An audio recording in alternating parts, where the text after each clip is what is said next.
ओम श्री विष्णवे नमः। हरे कृष्ण। आप सभी का दिन शुभ हो। आज आप सुनेंगे वैशाख मास महात्म्य के दूसरे दिन की कथा। आज दिनांक है 14 अप्रैल और दिन है सोमवार और आज वैशाखी का पर्व भी है। आप सभी श्रोताओं को वैशाखी की बहुत बहुत शुभकामनाएं।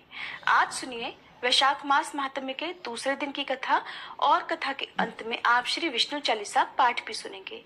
अब सुनिए आज की कथा। और आज भी वैशाख मास महात्म्य का अध्याय शुरू करने से पहले आपको भगवान की एक ऐसे ही भक्त की कहानी सुनाऊंगी जिसे सुनकर आपके मन में भगवान के प्रति भक्ति और भी बढ़ जाएगी। भगवान के प्रति भक्ति की कहानियां तो आप सभी ने बहुत सुनी होगी और आप सभी ये भी जानते होंगे कि दो तरह के लोग होते हैं। एक वो जो भगवान में अटूट श्रद्धा अटूट विश्वास रखते हैं और भगवान को मानते हैं। दूसरे वे लोग जो भगवान में न तो आस्था रखते हैं और न ही ये स्वीकार करने को तैयार होते हैं कि भगवान है। यानी कि दो तरह के लोग होते हैं, आस्तिक जो भगवान को मानते हैं और नास्तिक जो भगवान को बिल्कुल भी नहीं मानते। अब भगवान के प्रति जिसके मन में भक्ति होती है, भगवान तो अपने ऐसे भक्तों की हमेशा सुनते हैं। हाँ, ये बात जरूर है कि कभी कभी भगवान कुछ देर से सुनते हैं, लेकिन सुनते जरूर हैं। और देर से सुनने के पीछे भी कारण यही होता है कि सभी को अपने अपने जो भी कर्म है, चाहे वो इस जन्म के हो या पूर्व जन्म के हो, जरूर भुगतने होते हैं। अगर पूर्व जन्म में हमने बहुत पाप किए हो और इस जन्म में हम केवल भगवान में ही रमे हुए हो, भगवान की ही भक्ति कर रहे हो, इस जन्म में हमने कोई पाप ही नहीं किए हो, तब भी हमें इस जन्म में अपने पूर्व जन्म के पापों का फल भोगना पड़ेगा। और भगवान भी जब तक हमारे पाप पुण्यों का हिसाब किताब बराबर नहीं हो जाता, तब तक अपनी कृपा करते ही नहीं है। ऐसे ही एक कहानी है एक बूढ़े बाबा की। एक बूढ़े बाबा जो अपने पूरे जीवन भर सिर्फ राम नाम जपते रहे, भगवान की भक्ति करते रहे और अब वे बूढ़े हो चुके थे। सिर्फ बूढ़े नहीं हुए थे, बल्कि इतने कमजोर हो चुके थे कि अब वो बिना किसी की सहायता के अपनी जगह से हिल डुल भी नहीं सकते थे, उठ भी नहीं सकते थे। ऐसी स्थिति में भी उन्होंने अपने मुंह से राम नाम को अपने से अलग नहीं होने दिया। कष्ट चाहे कितना भी था, बुढ़ापा उन्हें चाहे कितना भी सता रहा था, लेकिन उनके मन में राम नाम और हृदय में भक्ति बराबर जगी हुई थी। सारा दिन बिस्तर पर पड़े पड़े वह बूढ़े बाबा बस राम नाम जपते रहते और राम नाम लेने के कारण उन्हें अपनी तकलीफों को बर्दाश्त करने की शक्ति भी मिल रही थी। वह बूढ़े बाबा इतने कमजोर हो गए थे, इतने निशक्त हो गए थे कि अपने नित्य कर्म भी वे अकेले उठकर नहीं कर सकते थे। उनके परिवार में उनके दो बेटे भी थे, तो वे ही उनके नित्य कर्म करने में उनकी सहायता किया करते थे। जब बीमारी के कारण, बुढ़ापे के कारण बूढ़े बाबा बिस्तर से लग गए, तब शुरुआत में तो उनके वे बेटे बिना कुछ कहे खुद ही अपने बूढ़े पिता की सहायता कर दिया करते थे। फिर धीरे धीरे ये हुआ कि जब उनके पिता उन्हें आवाज लगाकर बुलाते तब वे आते। फिर धीरे धीरे ये होने लगा कि कई आवाजें लगाने के बाद वे उनकी सहायता करने के लिए आते। इस प्रकार जैसे तैसे समय बीतता गया और अब तो वे 4-5 बार आवाज लगाने के बाद भी बड़ी मुश्किल से आते और यहाँ तक कि कभी कभी रात के समय बूढ़े बाबा को उनकी सहायता की आवश्यकता होती तो वे बुलाने पर भी नहीं आते। अब हालात ऐसे हो चले थे कि अक्सर बूढ़े बाबा अपना बिस्तर ही गंदा कर दिया करते थे। ये बुढ़ापा कुछ ऐसा ही होता है। कभी कभी इस बुढ़ापे के कारण ऐसे ऐसे दिन देखने पड़ते हैं जो शायद कभी किसी ने सोचा भी नहीं होगा। बूढ़े बाबा असहाय हो चुके थे, सिर्फ अपने बेटों के और अपने भगवान के भरोसे बिस्तर पर पड़े हुए थे। आवाज लगाते लगाते बूढ़े बाबा का गला सूख जाया करता और जब तक उनके बेटों से उन्हें सहायता नहीं मिलती, तब तक वे ऐसे ही गंदे बिस्तर में पड़े रहते। बुढ़ापा और कमजोरी बढ़ती जा रही थी। बूढ़े बाबा की नजरें भी अब कमजोर हो चुकी थी। इतनी बदहाली में भी बूढ़े बाबा ने अगर किसी का साथ नहीं छोड़ा था तो वो था राम नाम का जाप। मन में हर समय, होठों पर हर समय सिर्फ राम नाम बसा रहता था। एक दिन की बात है, बूढ़े बाबा को शौच करना था। अक्सर बिस्तर गंदा हुआ देखकर उनके बेटे भी उन्हें डांटने फटकारने लगते। एक दिन की बात है, बूढ़े बाबा को शौच जाना था उन्होंने किसी प्रकार हिम्मत बटोर कर किसी तरह अपने बेटों को आवाज लगाई।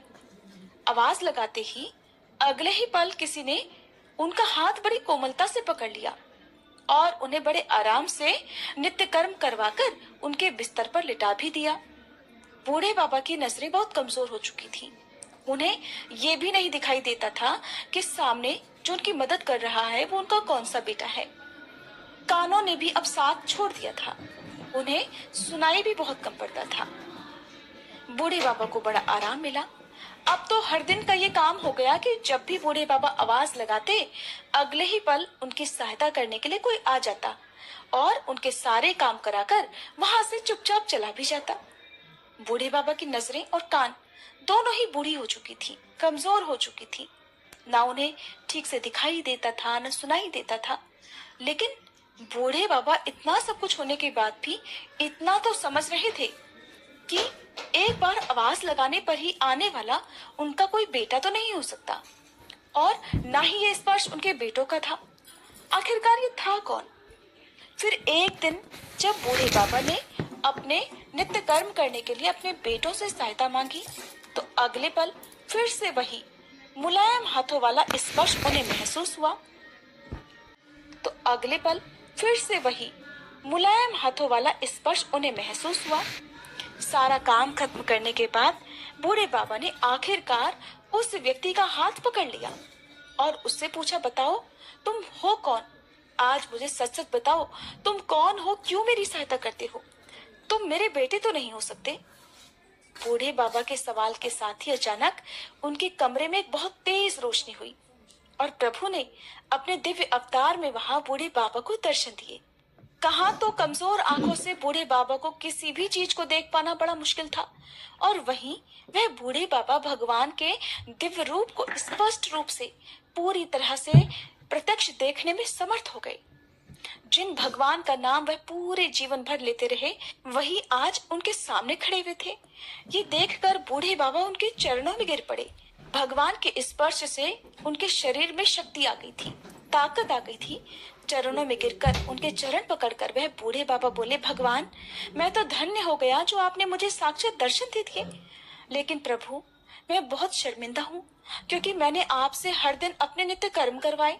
यहाँ तक कि कई बार आपने मेरा गंदा बिस्तर तक साफ किया। प्रभु, मुझे क्षमा कर दीजिए।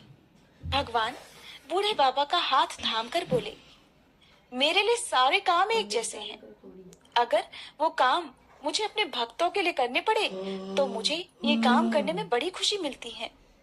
बूढ़े बाबा ने हाथ जोड़कर भगवान से कहा, प्रभु, आप ये सब करने के बजाय मुझे मुक्ति क्यों नहीं कर देते?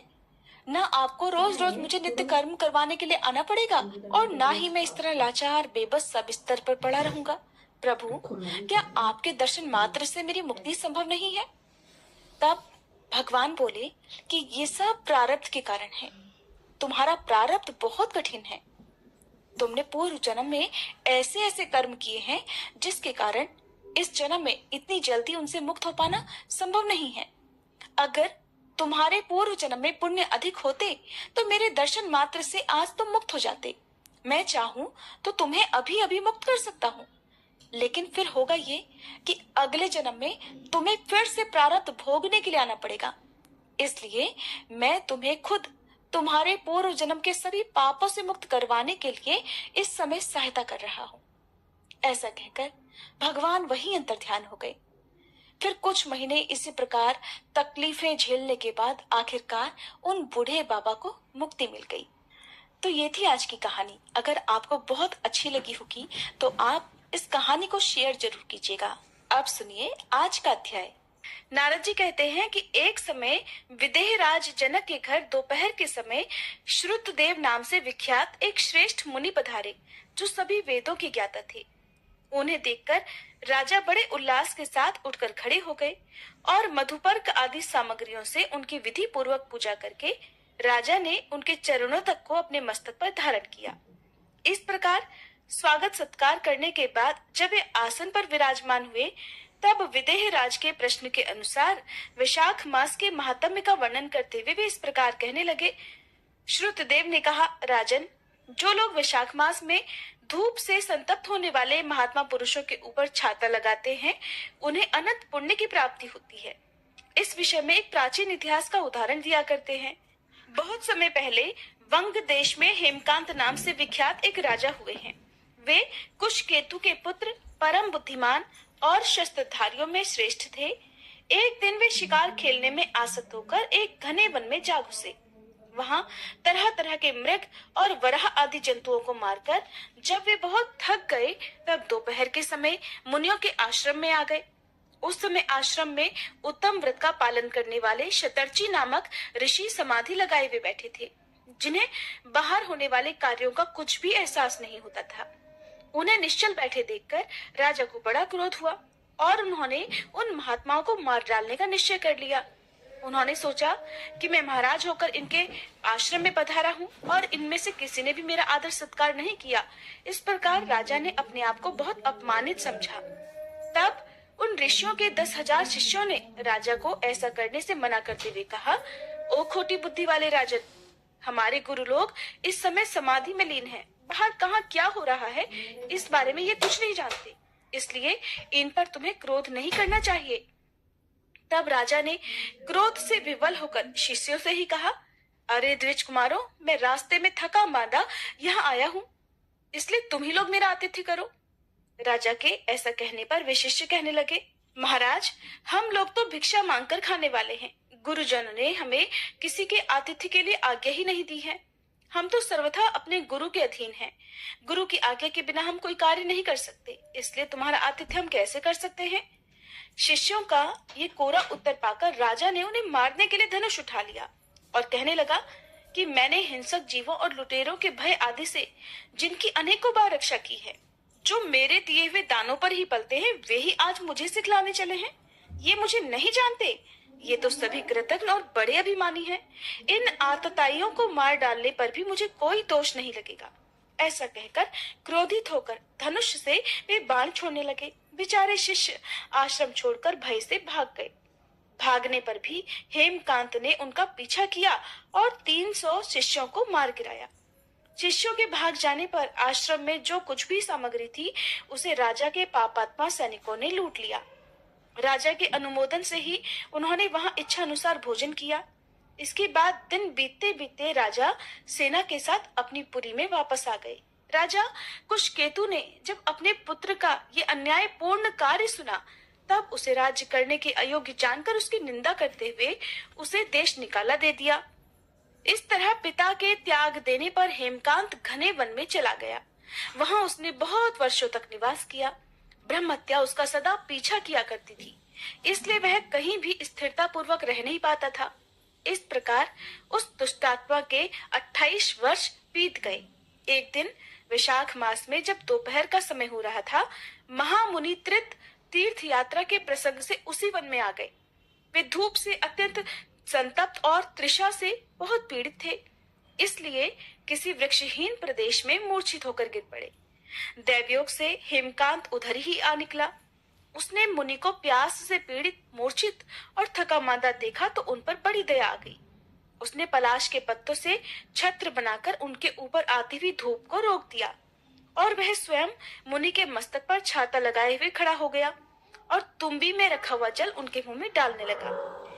इस उपचार से मुनि को होश आ गया और उन्होंने छत्री को दिए हुए पत्ते के छाते को लेकर अपनी व्याकुलता दूर की। उनकी इंद्रियों में कुछ कुछ शक्ति आई और वे धीरे धीरे चलते हुए किसी गांव में पहुंच गए। उस पुण्य के प्रभाव से हेमकांत की 300 ब्रह्महत्याएं नष्ट हो गई, जो उसने उस आश्रम में शिष्यों को मारकर अर्जित की थी। उसी समय यमराज के दूत हेमकांत को लेने के लिए वन में आए। उन्होंने उसके प्राण लेने के लिए उसमें संग्रहणी रोग पैदा कर दिया। उस समय प्राण छूटने की पीड़ा से छटपटाते हुए हेमकांत ने 3 अत्यंत भयंकर यमदूतों को देखा, जिनके बाल ऊपर की ओर उठे हुए थे। उस समय अपने कर्मों को याद करके वह मौन हो गया। छत्रदान के प्रभाव से उसको भगवान विष्णु का स्मरण हो आया। उसके स्मरण करने पर भगवान महाविष्णु ने विश्वक्सेन से कहा कि तुम शीघ्र जाओ, यमदूतों को रोको और हेमकांत की रक्षा करो। अब वह निष्पाप होकर मेरा परम भक्त हो गया है। उसे नगर में ले जाकर उसके पिता को सौंप दो। साथ ही मेरे कहने से कुशकेतु को ये भी समझाना कि तुम्हारे पुत्र ने अपराधी होने पर भी वैशाख मास में छत्रदान करके एक मुनि की रक्षा की है, इसलिए अब वह पाप रहित हो गया है। इस पुण्य के प्रभाव से वह मन और इंद्रियों को अपने वश में रखने वाला, दीर्घायु, शूरता और उदारता आदि गुणों से युक्त और तुम्हारे समान ही गुणवान हो गया है। इसलिए हे राजन, अपने इस महाबली पुत्र को तुम राज्य का भार संभालने के लिए नियुक्त कर दो। भगवान विष्णु ने तुम्हें ऐसी ही आज्ञा दी है।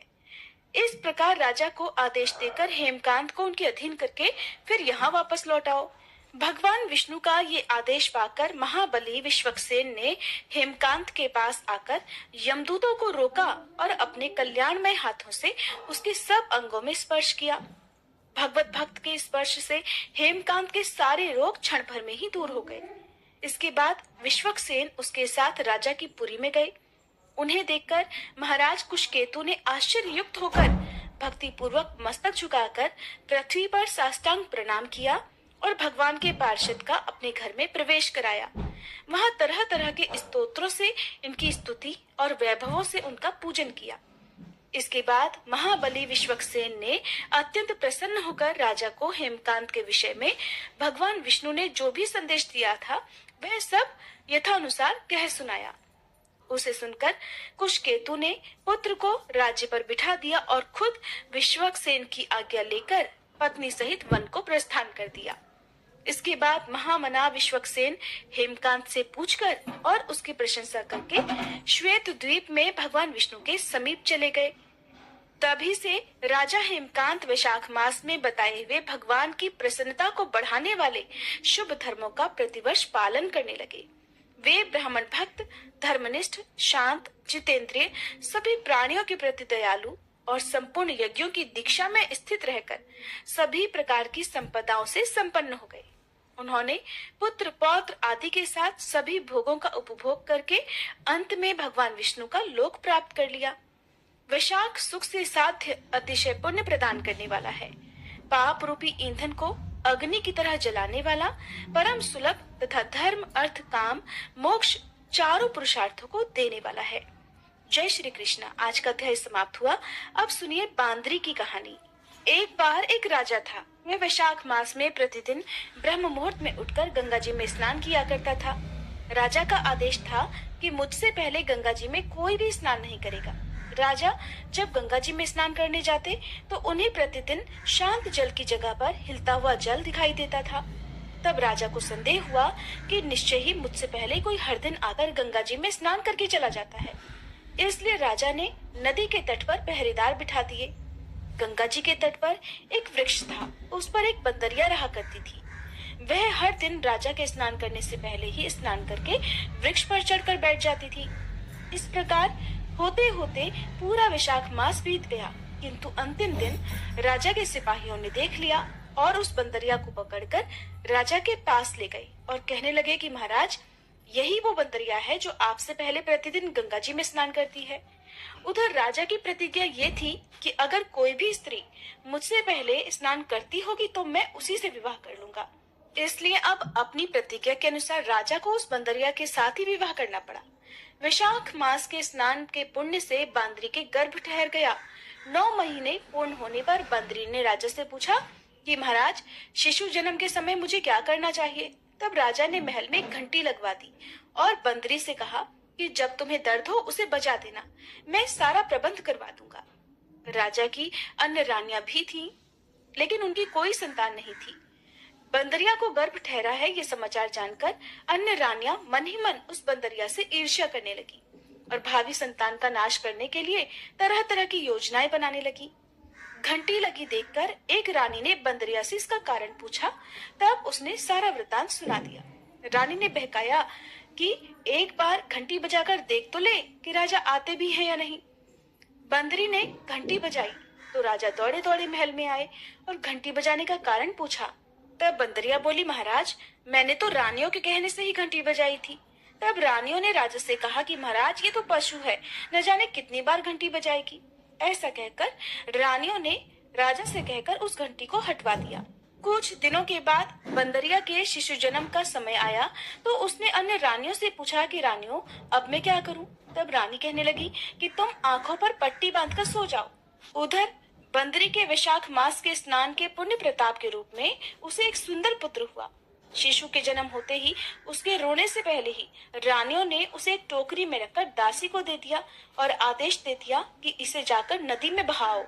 और इधर रानियों ने उस शिशु की जगह पर एक पत्थर वहां पर रख दिया। राजा को भी कहला दिया कि महाराज, बंदरिया ने तो एक पत्थर को जन्म दिया है।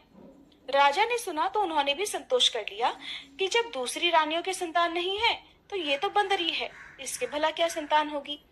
उधर दासी ने उस सुंदर शिशु को नदी में ना बहाकर कुम्हार के खंदड़ में रख दिया। दूसरे दिन कुम्हार कुम्हारिन उस खंदड़ में आए तो वहां एक सुंदर शिशु को रोते हुए देखा। कुम्हार और कुम्हारिन भी निसंतान थे। उन्होंने उस शिशु को अपने लिए भेजी गई भगवान की भेंट माना और बड़े प्रेम से शिशु का पालन पोषण करने लगे।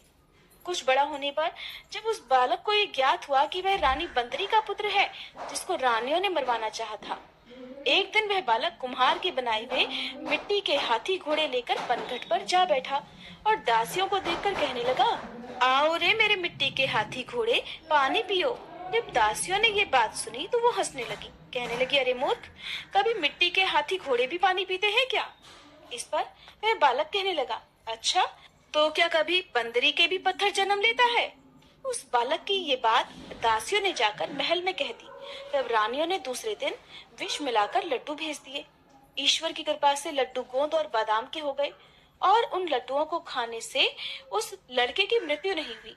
ये समाचार दासी ने रानी को बताया और रानी ने राजा से कहकर उस कुम्हार को ही देश निकाला दिलवा दिया। अब वह कुम्हार भटकता भटकता वन में ही रहने लगा।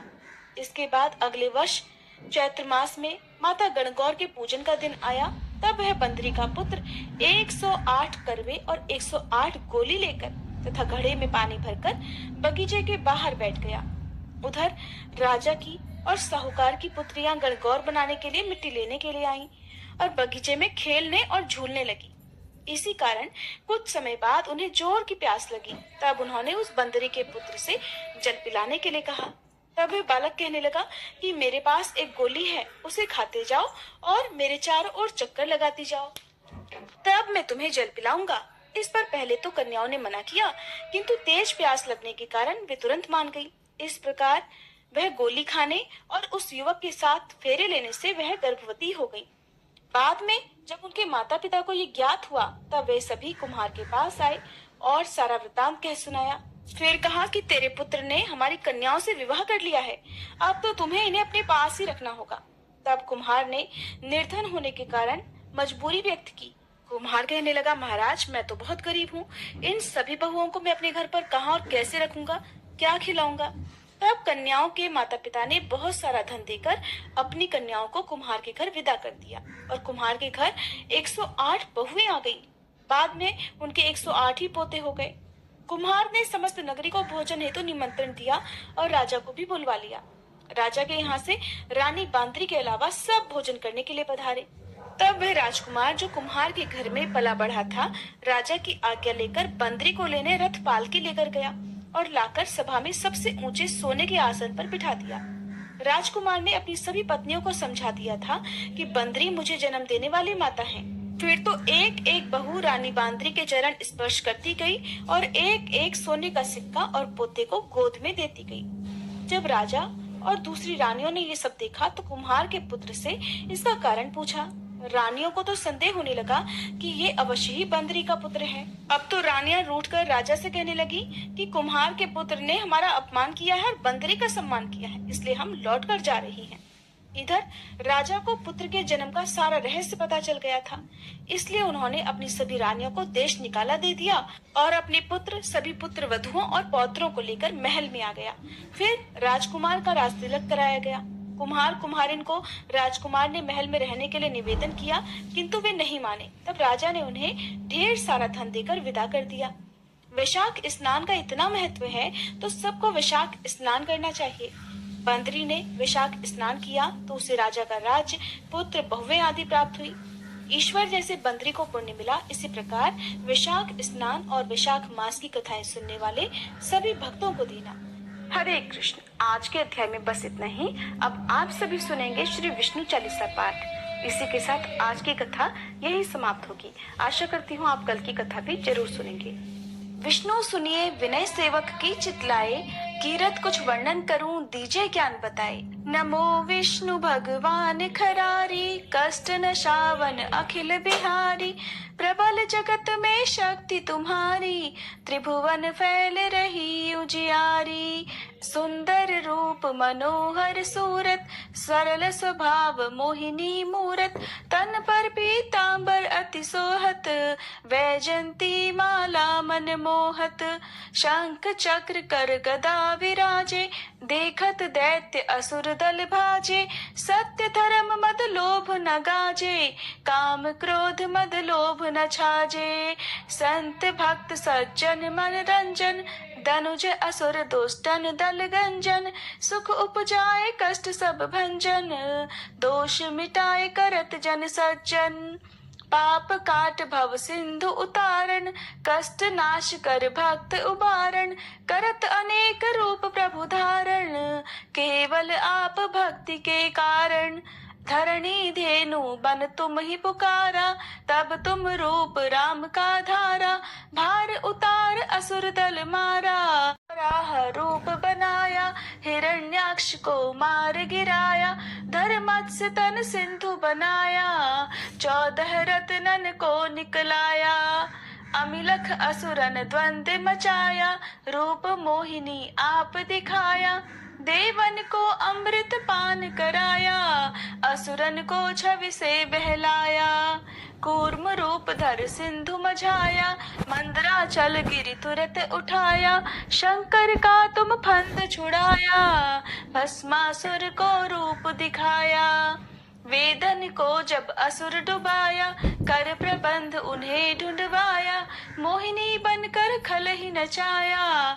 उसे कर से भस्म कराया। असुर जलंधर अति बलदाई, शंकर से उनकी लड़ाई। हार पार शिव शकल बनाई, कीन सती से छल खल जाई। सुमिरन कीन तुम्हें शिव रानी, बतलाई सब विपत कहानी। तब तुम बने मुनीश्वर ज्ञानी, वृंदा की सब सुरति भुलानी। देखत 3 धनुज शैतानी, वृंदा आए तुम्हें लपटानी। हो स्पर्श धर्म क्षति मानी, हना असुर उर शिव शैतानी। तुमने ध्रुव प्रहलाद उबारे, हिरणाकुश आदिक खल मारे। गणिका और अजामिल तारे, बहुत भक्त भव सिंधु उतारे। हरहु सकल संताप हमारे, कृपा करहु हरि सिरजनहारे। देखहु मैं निज दर्श तुम्हारे, दीन बंधु भक्तन हितकारे। चाहता आपका सेवक दर्शन, करहु दया अपनी मधुसूदन। जानू नहीं योग्य जब पूजन, होए यज्ञ स्तुति अनुमोदन। शील दया संतोष सुलक्षण, विदित नहीं व्रत बोध विलक्षण। करहु आपका किस विधि पूजन, कुमति विलोक होत दुख भीषण।